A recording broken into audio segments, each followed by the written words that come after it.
So I went the traditional route. I wouldn't do it that way again. There were so many things I couldn't do. She's a global business strategist that has featured on numerous TV shows, national newspapers and magazines, including The Telegraph, Psychologies, The Guardian and Forbes. Her book, Make Money Online, became a Sunday Times bestseller, and now she's here to share exactly what she learned from it all. Lisa Johnson. So we both know that actually you can do a lot more if you have a self-published book. But actually that launch made 1 million in an hour and 1.7 million in a week. Wow. And that changed my whole life. And I think everyone who wants to be positioned as a leader, they need to write a book. Lisa Johnson, welcome to the Inspired by Show. Thanks for having me. I'm absolutely so grateful that you've come here today. I feel like I've seen you on stage so many times, seen you in loads of podcasts, and now you're here in our studio in London. I'm here with you. How exciting. So obviously you're known as a global business strategist. We're going to talk about money a lot because I know it's a big part of how you've managed to achieve so much great things, but you started off in quite a lot of debt. Yeah. So tell us a little bit about where your idea for your business came from and where you were starting from. I never thought I'd have a business. This was not in my plan, but if I'm honest about it, I never thought I'd have children. And that wasn't in my plan.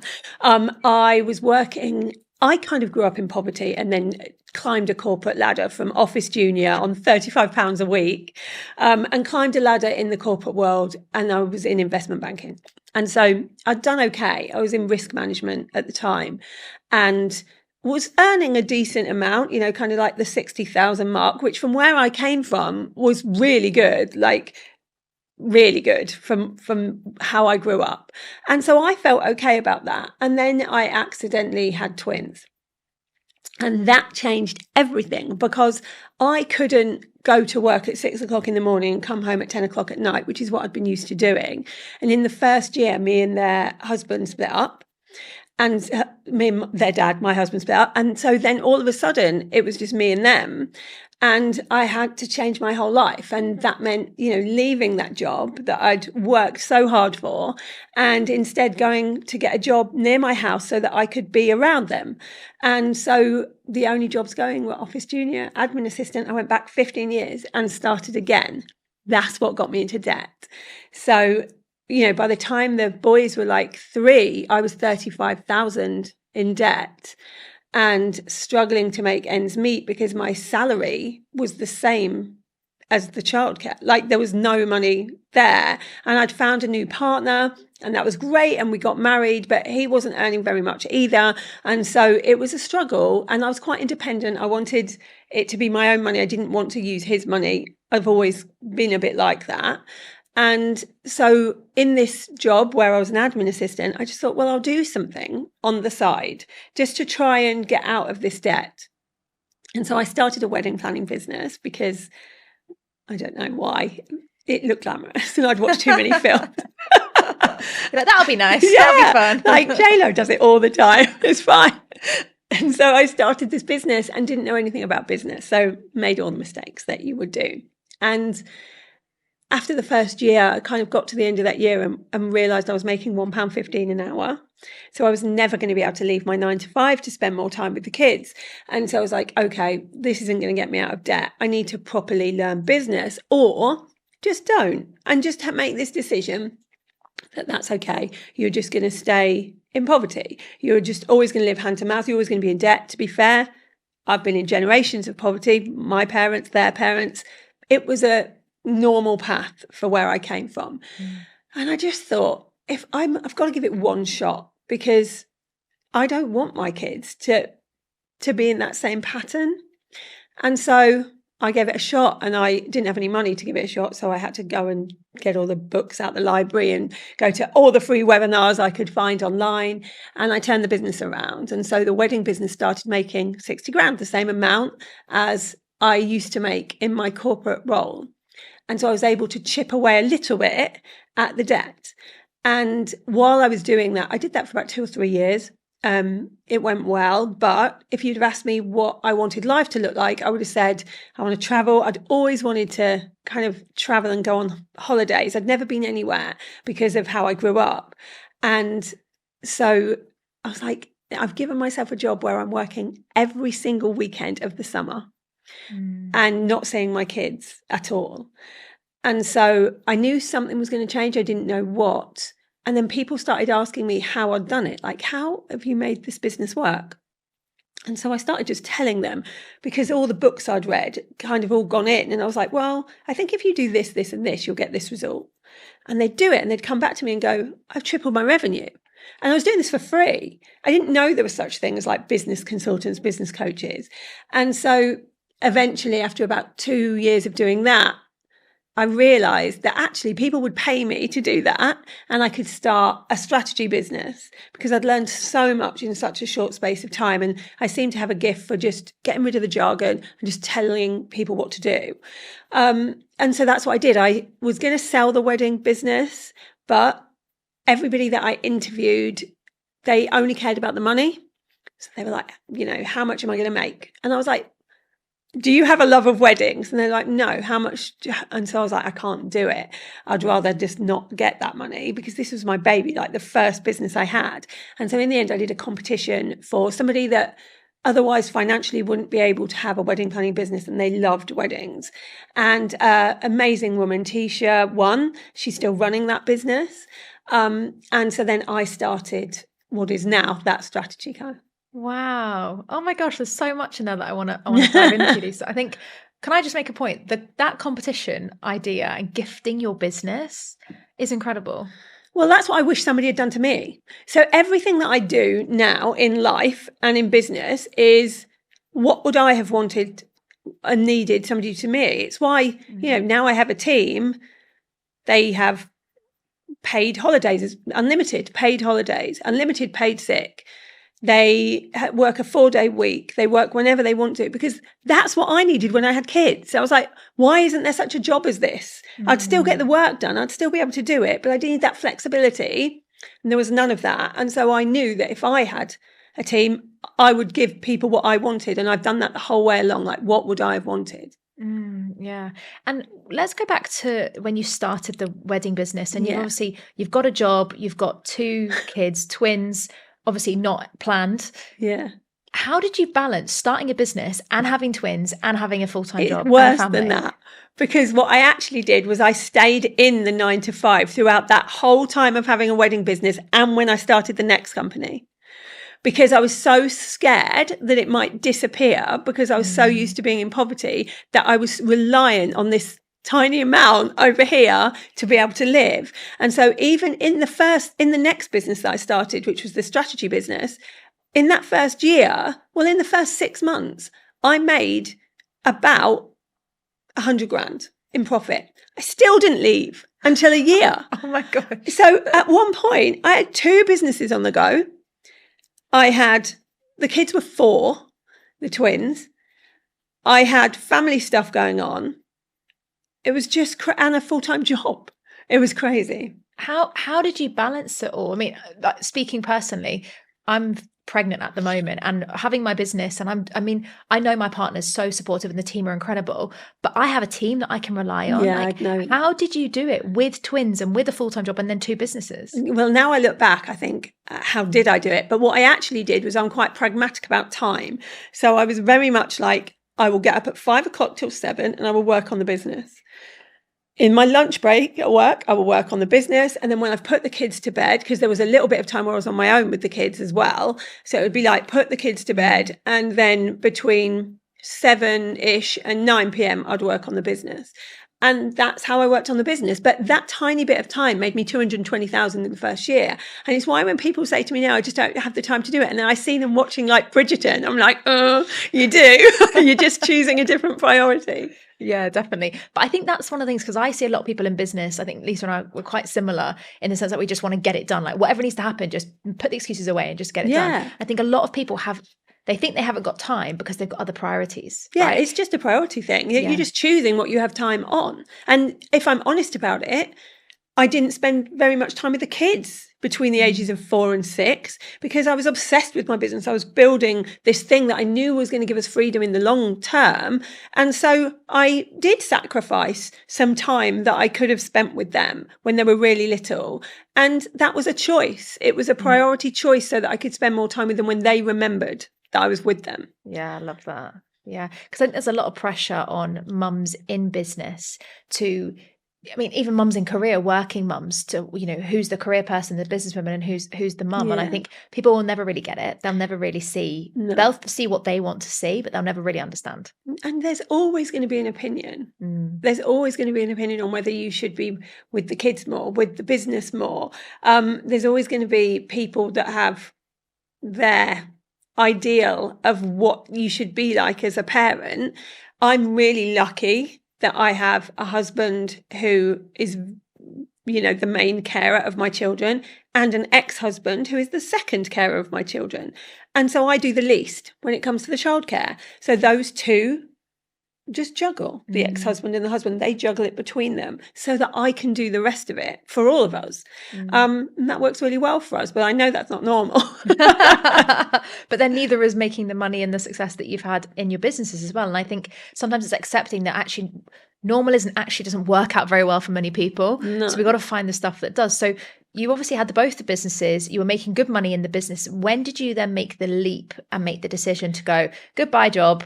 Yeah, we got this. At the end of that year. So I made the 220,000. I thought, all right, I'm probably going to be all right. And so I left the job and I sold the business. And then I just had this one thing that I needed to do. And that's when I was able to fly, because at that point, people were telling me I was successful, and they were saying, you know, I've been in magazine covers and stuff. You're really successful. You've made like multi-six figures in the first year. Not many people do that. I felt the least successful person that I've ever felt in my lifetime, because the only reason I wanted a business is to spend more time with the kids. And I'd given up a 9 to 5 to work from 6 in the morning till 11 o'clock at night on my business. People were wanting to work with me. I put my prices up, one-to-one prices, to about 10,000 really quickly. And people were coming with 10,000 going, here, take my money. I want to work with you. And I was like, there's only so many hours in a day and I have no more hours. And I could suddenly see that I was going to work myself into the ground and I was never going to see the kids. And this wasn't working for me, this consulting. And I didn't know how to get out of it because I didn't understand business at this point. In this way, I didn't know there were different business models that you could choose and that you don't have to start one-to-one. I'd always been told, you know, you start one-to-one. And so that's what I'd done. But then I listened to a podcast and there were two people arguing on it over passive income, whether it exists or not.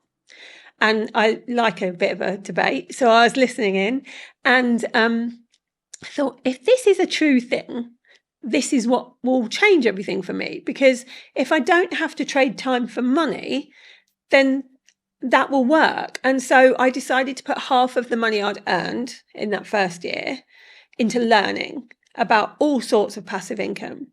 So I went through like drop shipping, cryptocurrency, like everything you can imagine, memberships, courses, online platforms, affiliate marketing. And I started to, some I got rid of straight away because I didn't understand it, like trading, blew my mind. And then some I just like tried it. If it didn't work, I got rid of it. If it worked a bit, I tried to think, how can I make this even better? And did it that way. And so that first year, I was earning 220,000, but I was probably working 80 hours a week. By the end of the second year, after doing this learning and implementing, I was working maybe 30 hours a month and I'd earned over $1 million. And so that's when I was like, okay, this is it. This is the thing. This is what I need to teach other people. This is going to help everybody who needs freedom and doesn't want to juggle their kids and a business. And so for the next few years, that's what I taught. Like I became known for teaching about memberships and courses and, you know, having semi-passive income streams. And it went really, really well. And then I just happened to, you know, I was telling everyone, come and work online. You need to work online. Like I was telling all my personal trainer friends, why are you doing one-on-one when you could be doing 1 to 100 people at the same time? And they were all like, yeah, one day I'm definitely going to do that. And then COVID happened. And there I was. Everyone else was struggling. And Lisa's like, I've been telling you. Like all come to me. And that's what happened. I launched a course on how to get online, basically, and start making money online in April 2020. I was going to do that anyway.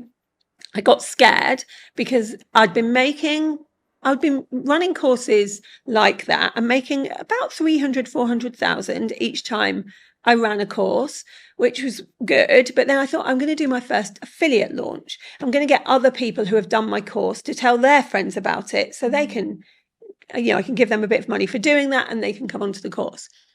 And so we were due to do it in April, and then lockdown happened. And I was like, shit, like, what am I going to do? Like, no one's going to buy a course. And then people said, I think they will.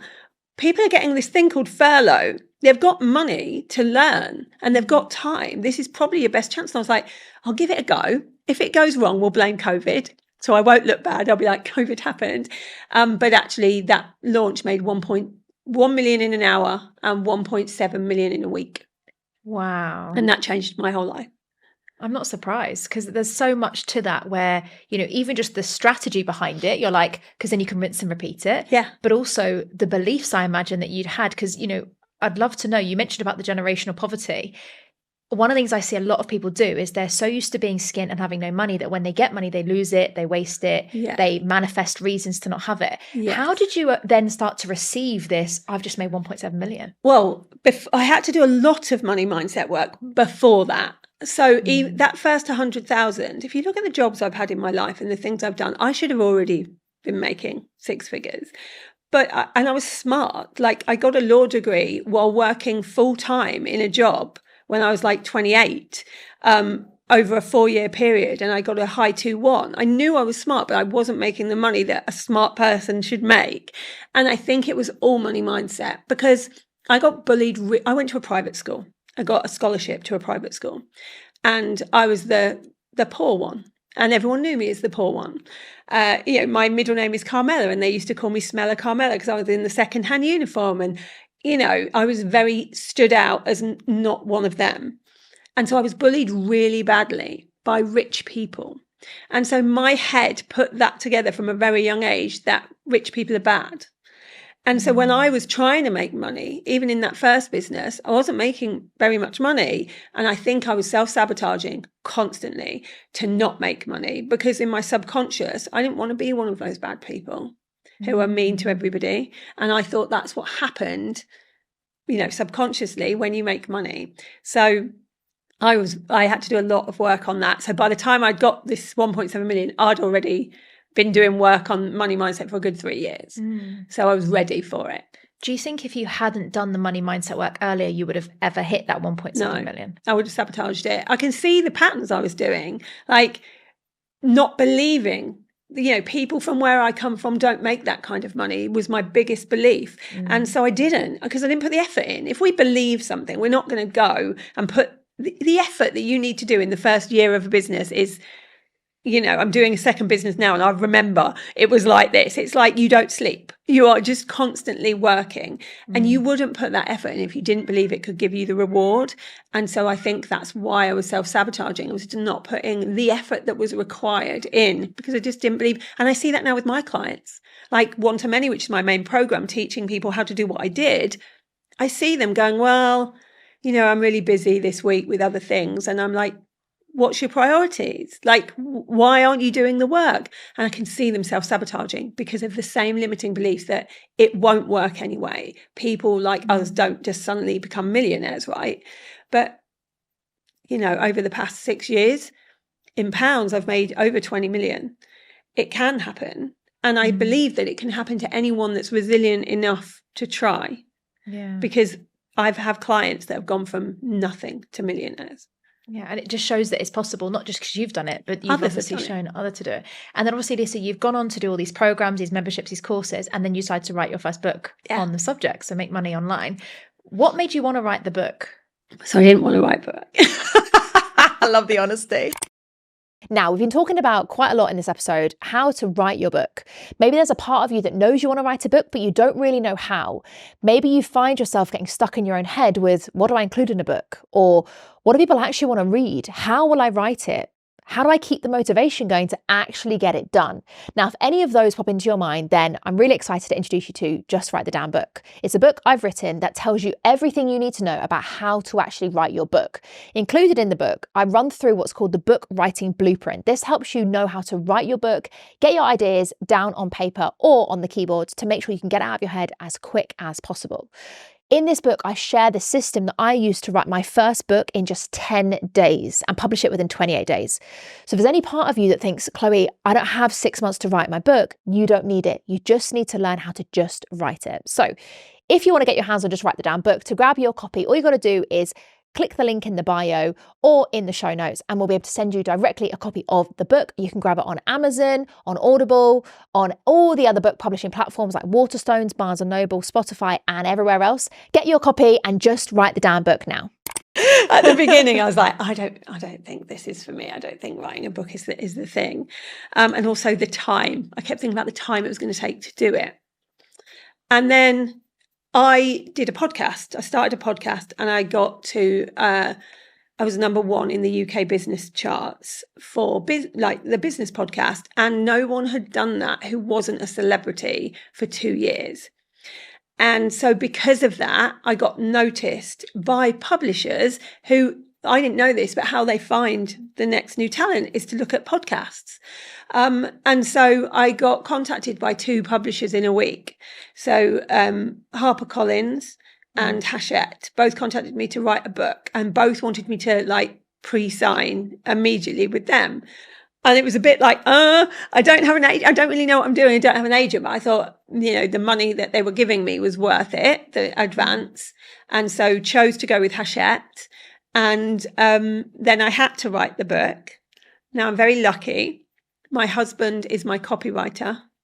So he never used to be a copywriter. He used to work in an office as grounds maintenance.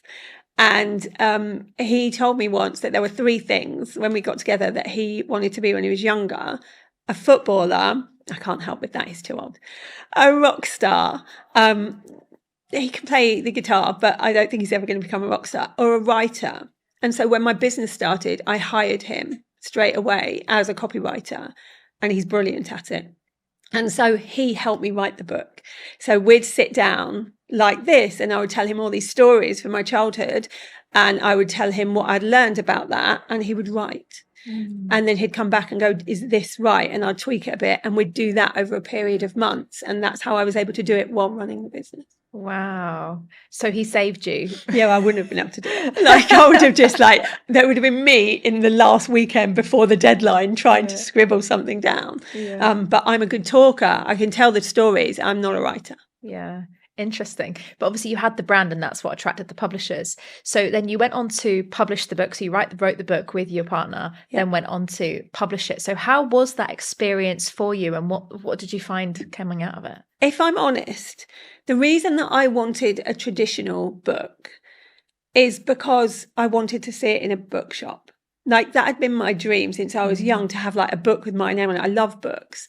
And so I went the traditional route. I wouldn't do it that way again.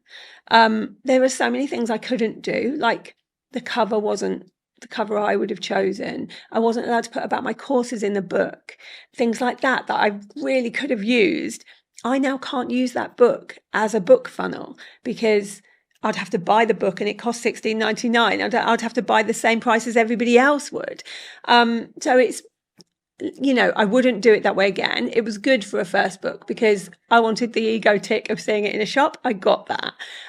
But, you own a publishing company. I part own a publishing company. And so we both know that actually you can do a lot more if you have a self-published book. It was fine. I feel like I expected there to be more help with the marketing side. But I've now heard from many people that's not the case, and that actually they don't really do any marketing for you. We did all the marketing ourselves, which I was surprised at, because I thought, they have a marketing team, but they just don't. So we did it, and it went well because we have a great team and they helped with the marketing. But that's what got the Sunday Times bestseller. That would never have happened if I'd have left it to a publisher. Yeah, which is almost frustrating, me putting words in your mouth, that you're using your team and your strategy to get the results, when actually the publisher's making a fair bit of money, also still gets the proceeds in the future. And the interesting thing is, a lot of people feel like you have to be traditional published to be a Sunday Times bestseller or any bestseller. Actually, it's not that gets you, it's the marketing. It's the marketing. You don't have to be traditionally published. I've had clients in Authors & Co., which is our publishing company, that have self-published and become Sunday Times bestseller. But I think there's a kudos, isn't there, to someone offering you a book deal. We don't want there to be, but there is. Yeah. And so, because it's hard to get a publishing deal. And so that sways people a lot of the time, and I can totally understand why. But they offered me a second book deal and I've turned it down because I'm going to self-publish, because I will make more money self-publishing, and I will be able to have people know about my courses, and I'll be able to use it as a funnel and all the other things. And so, I've got the Sunday Times bestseller now. I don't need a second one. So yeah, that's kind of how it went. Yeah, I'm so glad you're being so honest, Lisa, because it's music to my ears, because I feel like I'm forever saying this to people, that people want the traditional publishing. And also, I mean, we're very fortunate. We've got a fantastic marketing strategy, and we've published, at the moment of recording this, 52 best-selling books. Amazing. And it's been amazing. And a lot of people come to us and go, can I become a bestseller? For me, it's like, yes, and what? What are you using your book for? Yeah. Because I've seen so many bestsellers that can't afford to pay their bills, that are living their life, this champagne lifestyle on lemonade budget. And I really struggle with it. I think you need to make sure you've got a business behind the book, right? Which is now where you're going to. Yes, and that's the thing. I think that's what's really important. Like, people don't know why they want a book. One of the first things we do in our company, if somebody comes to us and says, I want to write a book, we say, why? Because why do you want the book? Like, is it a vanity project? Because if you do, that's a different thing than, and mine was, if we're honest about it, it's a different thing to, I want the book to help my business, which is what I would now do it for. Yeah, definitely. So what would you say, or what advice would you give to, say, an entrepreneur or a speaker or a podcaster that was thinking of writing a book? I think it needs to happen. Like, there are so many people don't realize the stories they have. They don't realize how inspiring they are, and they don't realize that they all have more knowledge than someone else. I have this phrase, your knowledge is not common knowledge. And I really believe that.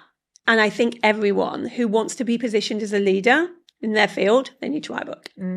Yeah, definitely. Because again, it's getting to the point where everyone is publishing books. I mean, we were doing some research recently for a talk I gave where it's 10% of experts actually only publish books. Wow. So there are 90% of people that are experts, coaches, speakers, podcasters that don't. So if you're in that 90%, you're going to sink, right? You're just going to be absorbed by everyone. Whereas if you're on that 10%, you stand out more. And you do. And it gets you on podcasts and it gets you on stages because you've got something to talk about. Yeah, definitely. So what's the next book going to be about then?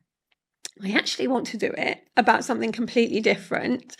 I'd like to write a book about what living a life well lived really means, because I was on the success train that you just get on.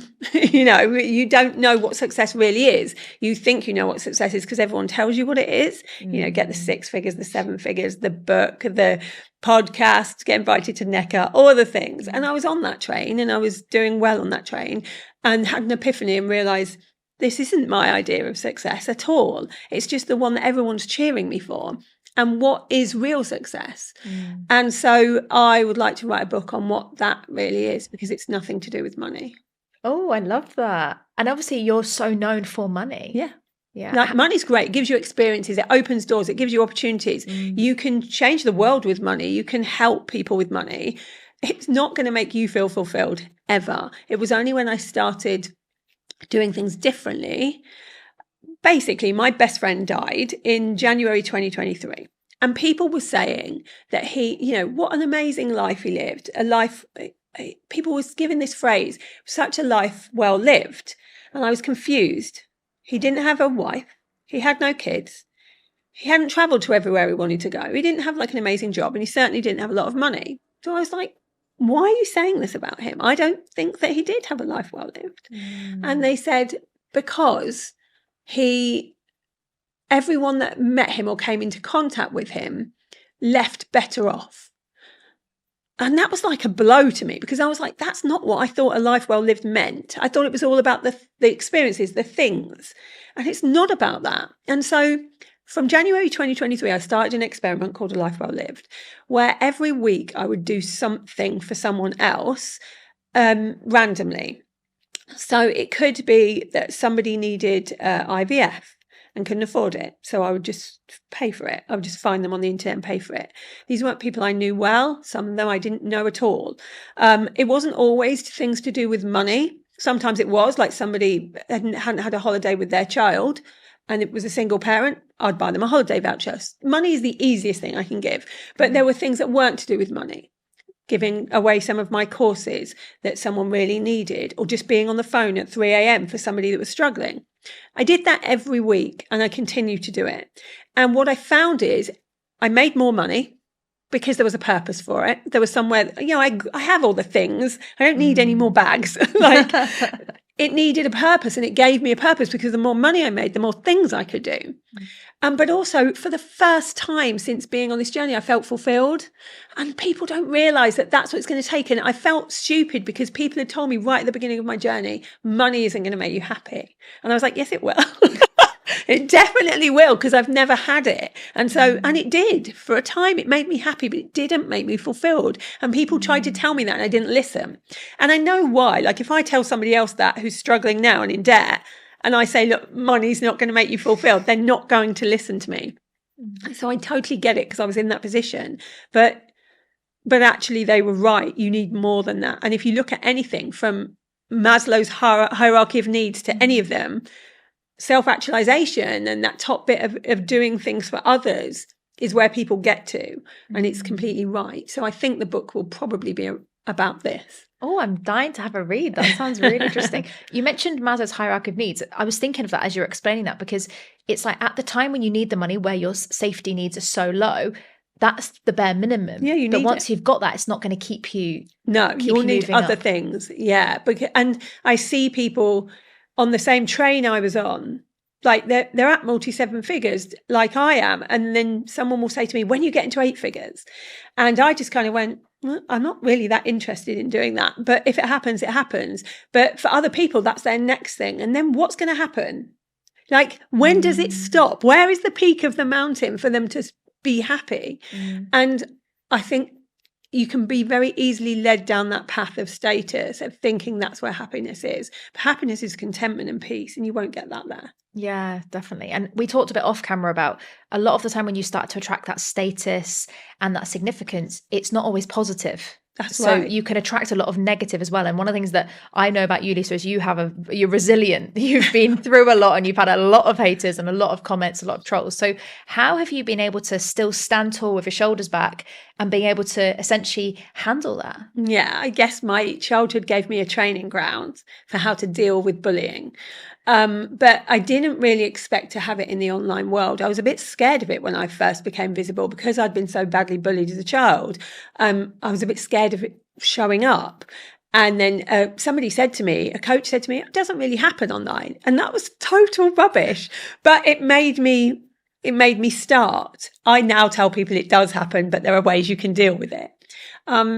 And I didn't deal with it well at the beginning, if I'm honest. When I got haters, people were all for me making money at the beginning. They were like, she's 35,000 debt. Look, she's doing so well. Everyone was cheering me on. My peers were cheering me on. So inspirational. You're doing really well. But at some point I made too much money, and I don't know where that point was, but it switched. And people were like, oh, she's making too much money. And they wanted to cut me down very quickly. And no one told me where the line was. So I didn't know that. And so I found it difficult at the beginning, and I would try and defend myself online if people said things like, I can't tell you the hundreds of rumors about me that there are, like random things. There are so many.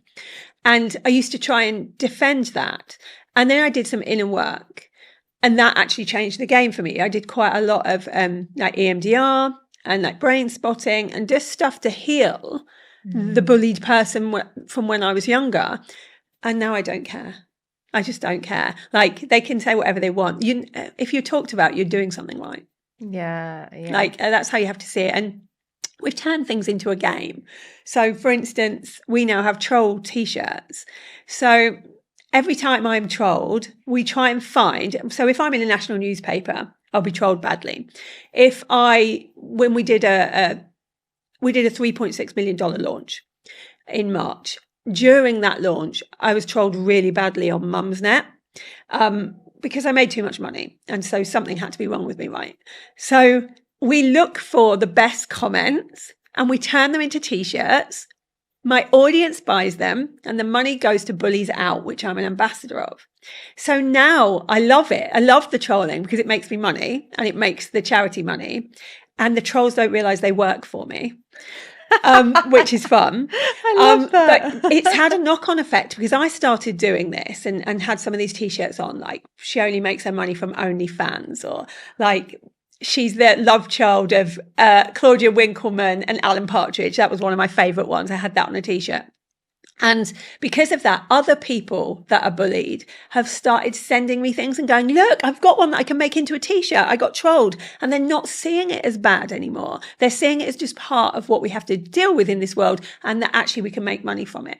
Oh my gosh, that has probably just made my day. I absolutely love that concept. Next time, if you ever get a troll, look for the best comments. There are some gold ones out there. Yeah, we need to make that happen. We definitely need to make that happen. I think you're right though. The more visible you get, you're going to attract more eyes, and they're not always positive, right? No. But the fact that you've been able to spin it into positive, and it sounds like you've got a great team that are there to support you and cheer you on, and also raving fans who actually are loyal, who know you and sing your praises. Yeah, and I think that's why the loyal fans do, because they get annoyed that there's all these rumours about me that aren't true. They know, my fans know me really well. Like the people that follow me really know me. I'm in their world. I'm not somebody that hierarchically is looking down on where they are. I'm in there with them. We're in the trenches together. And so they know me. And so when they hear someone say something that isn't true, they'll know it isn't true, and they'll be very vocal about that, which I'm really grateful for, because I think that makes a difference to how you feel if you know that there are people out there in a room that will protect your name, because you can't be everywhere. Yeah, exactly. Yeah. And I always say to people, your brand is what people say behind your back. So if you've got people that are saying amazing things, then it obviously dilutes out. Yeah. And obviously you've not let this stop you with everything that's going on next. And I remember I was good friends with a lot of the people who are affiliates for you. And I said to my partner, Cedric, who's our marketing manager, I was like, oh my God, look at Lisa's launch. Like there was a story you put on Instagram, and it was like of all the post-its on the walls. And I was like, I freaking love this. It was crazy. We had 1,340 people buy. When we didn't know that when we started the post-it note. So it was my kids that did the post-it notes. And they were like, every time someone buys, we're going to put the first name, we're going to stick it on the wall. And I was like, great, let's start that off. By the time we got to like 800, they had wished they didn't decide to do this.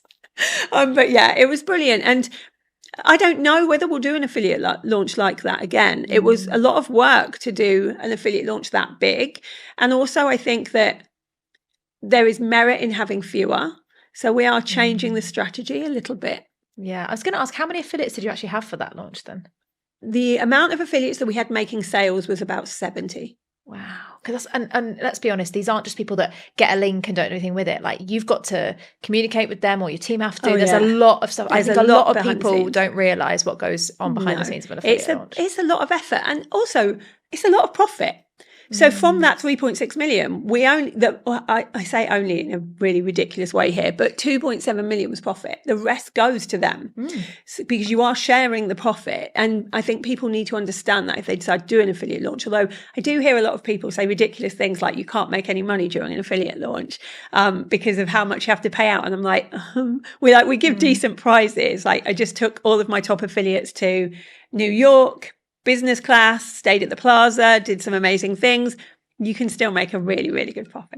Yeah, I think that's also something that I see in authors and in people starting out in business, where they don't want to give a cut of anything. Yeah. They're like, hold on, but then if I give 20% to that person, I mean, we give up to 40% for people that refer us new authors if they're really good.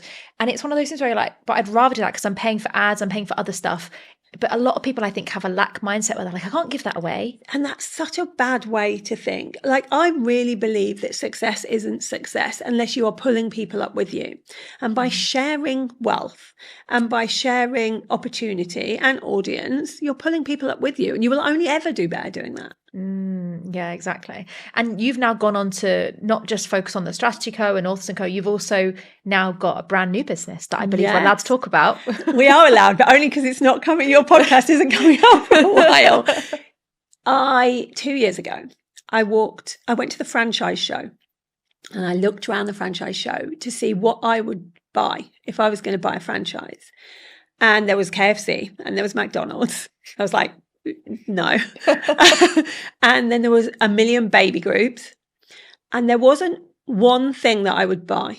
And it's because I would want something that I could work from anywhere on my terms, have freedom, but make a lot of money. There was nothing that fit the bill. And so I have created from that the first truly online business coaching mentoring franchise. It's a business in a box. You literally get everything from over 100 assets that you'll be able to sell. You can choose what you're selling and when and how, to a funnel system, our own funnel system that we've created that people will have. They will have a website. They will have all their lead magnets. They will have sales pages. Like, it is a true business in a box. And because people want to be part of our team, now they can. So it's called the Business Success Company. And it's about bringing back integrity into the coaching space, because people are ashamed to say they're a coach these days because of the negativity that goes with the manipulative marketing tactics we've seen. I want to change that landscape again. And the way to do that is to have everybody work ethically under my brand. And so that's what we're going to try and do. Oh my gosh, I absolutely love that. And as someone that trained as a coach 7 years ago, it definitely needed it back then, let alone now. I mean, I remember a lot of coaches, we do our qualifications, and actually a lot of coaches don't do qualifications, but that's a separate point. A lot of people, when they're learning coaching, they don't learn the business part. You know, being a good coach and building a good funnel. So different. So and this different. is business. So we're only taking on people, we're only partnering with people that want to help businesses. So Brilliant. it's proper business. And it's not just coaching, it's coaching, strategist, mentoring, and consulting. So every single person that we take on will have to become accredited through our certification, which is CPD accredited, so that we know they're up to a certain standard. But that comes as part of the package of being a franchisee with us. Yeah, because then also it's your brand, so you need to make sure. I mean, we be. joked about KFC and McDonald's, but you go to any McDonald's in the world, you get the same burger, you get the same treatment, everything's the same. Yeah. Imagine what it would do to your brand if they weren't delivering the same level. And that's why it's really important that we looked at a training program first to put them through, so that they are trained to the highest standards they could be, so that people know whether they're going into schools or corporate with this. You know, we've got business qualifications for kids and things in there, and we've got corporate stuff and online and offline business courses. Whatever they're delivering, it has to be to the right standard. So we think we've got that now, but it has been tough because it's been like going back to starting again, like a whole new business, and I forgot like the work that goes into it. So yeah, I've been doing some all-nighters recently. It's like way back when, those memories. And did you find it's easier with the second business now, the new business, now that you've learned so much from the first business? Yeah, mainly because I believe in failing fast. So whereas before I'd be like trying to make everything perfect and like, oh, what if it doesn't work, and all the mindset stuff would come in. I don't have that now. I'm like, let's get it out there. Let's see what works, what doesn't work, what we need to tweak to make it work. I don't expect everything to work first time now. And it's okay if it doesn't. Like I'm like okay with failure now. And I think that changes how you do things. Yeah, definitely. And it's also really inspiring, because I think a lot of people are afraid to fail. Yeah. You know, I used to always say, I'm going to do things fast. So I'm either going to learn fast, fail fast, or succeed fast, but at least it'll be fast. Yeah, but that's what you need to do. Just do it fast so that you've got time to do something else. Yeah. And I think as well, like if you think back to when we're babies, we literally learn how to stand and how to walk from failing, from falling down. Our body needs us to fail to learn how to do something. Nothing's changed. We still need to fail to learn how to do something. It's just that we've, between then and now, have seen failure as a bad word. Yeah, definitely. And the more we talk about it, hopefully the people will be like, actually, it's okay to fail and be proud about it. Like the troll comments, like be proud about them. Yeah. Let's wear the t-shirt. And you can turn anything into gold. yeah, exactly. If you've got the right brain and you've got the right, totally. Yeah. Well, Lisa, it's been so inspiring having you on the show. Thank you so much for being here. Now, I would love to know from you. It sounds like you've read a lot of books and you've worked with a lot of people and you've met a lot of really cool people. Who would you say has inspired you on your journey? The first book I ever read was Carrie Green's She Means Business. And I wouldn't have even known there was such a thing as like someone that helps people in business if it wasn't for that book. So I think that's and she's now a friend of mine, but that was one of the first books that really got me going. So I'm really grateful for that.